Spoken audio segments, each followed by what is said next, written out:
Padres fans, we got to talk about our KB bro, Sun Moon Song, and some of what might be concerning predictions. Let's break down the numbers and see where we all stand on this one. What's going on, everybody? Christian Pedersen back with another episode of Padres Digest, the show that, in thinking about it lately, is curious. Do you guys consider Poway to be North County or East County? And if you don't know what that means, you're probably not a San Diegan or San Diego Padres fan. Before we get any further, though, we got to remind you, and we got to say thank you to Kalshi. All of today's news is brought to you by Kalshi. They are America's largest options trading network. And right now, if you use the code DIGESTMLB, right there, DIGESTMLB, that's a free $20 when you sign up using the link that we got and the code that we got. Free $20 on your first $100. Kalshi, it's available in all 50 states. So California, Texas, whether if you consider Poway, North County, or East County, they got you covered wherever you're at there. They are the smarter way to use not just your Padres knowledge, but maybe you're big on something else. Maybe you are an NHL, an NFL, a whatever it is. Kalshi has the options for you, so make sure you use that code DIGESTMLB.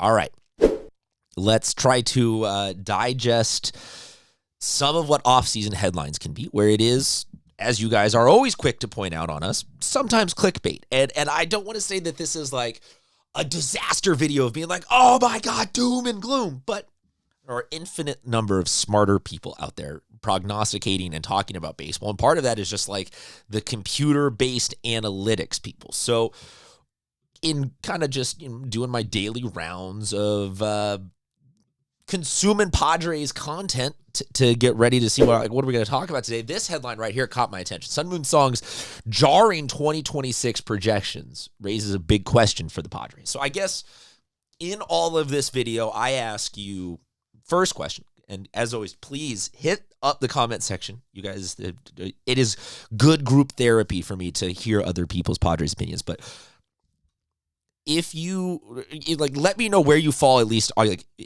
you analytics driven people to the point of that's your Bible, or are you more vibes based people, or is there a mixture still of the two? Because going through the article here, it kind of breaks down how.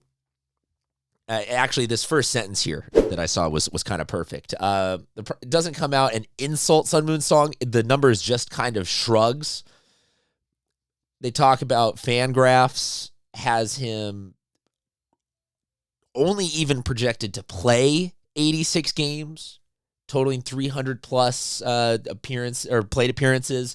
They're projecting out just under a 250 batting average with ostensibly zero slugging to be added to that, and less than a 1 WAR.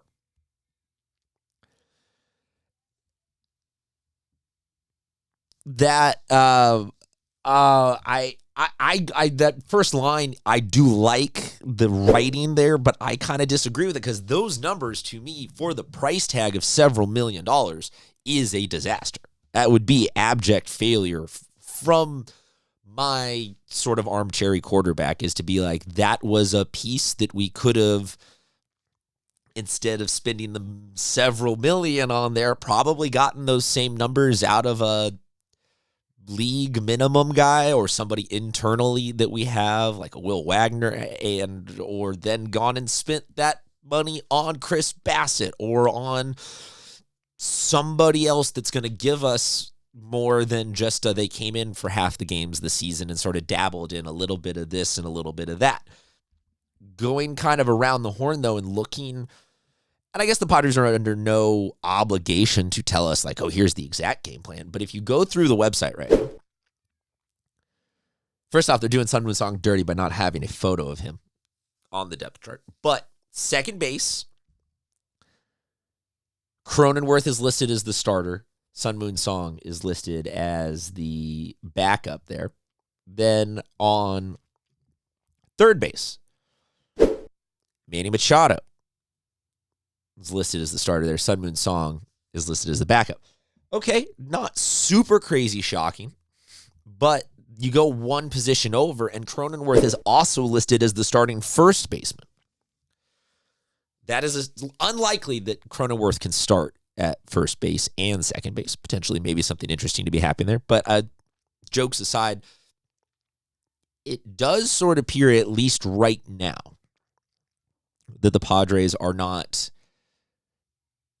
trying to go down the path of just like exuding confidence in their guys and saying, all right, we're moving Jake to first. We're putting Sunwin Song at second. We're doing this with this. We're doing this. Here's our plan. Here's our guys. It seems like the Padres might be going more the approach of we're going to get to spring training and we're going to figure it out. We're going to give some competition and we're going to do what we need to do every single day to get a roster out there and get a good lineup that's a winning lineup. And it's just so that to me then, if you double back and say that the guy who we're signing here is projected to hit 245 with a 305, 368 slash line.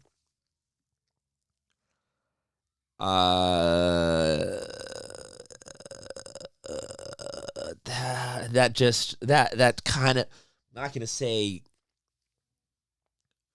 completely deflates my enthusiasm for the Padres season, because that would be an overreaction, but it starts to go back to me.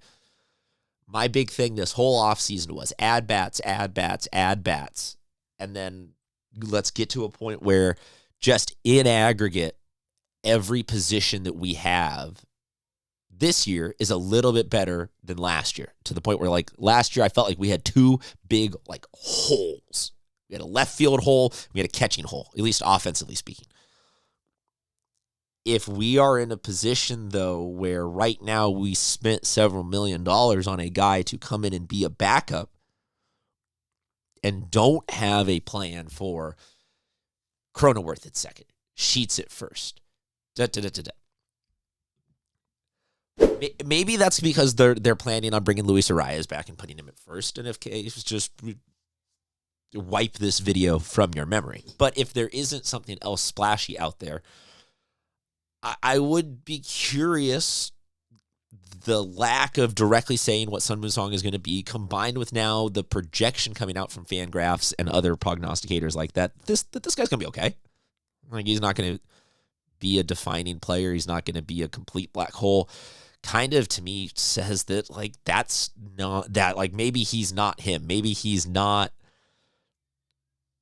a guy that we can actually rely on. And now if he is our depth, and we're bringing back Arraez and all that, like I said, not only wipe that video, but again, I'll put that back in the positive, because hitting 250 and being able to fill three of the different infield holes, that is fantastic depth. But as a starter, having a guy that's kind of like, you might grow into it, to me feels like a hole.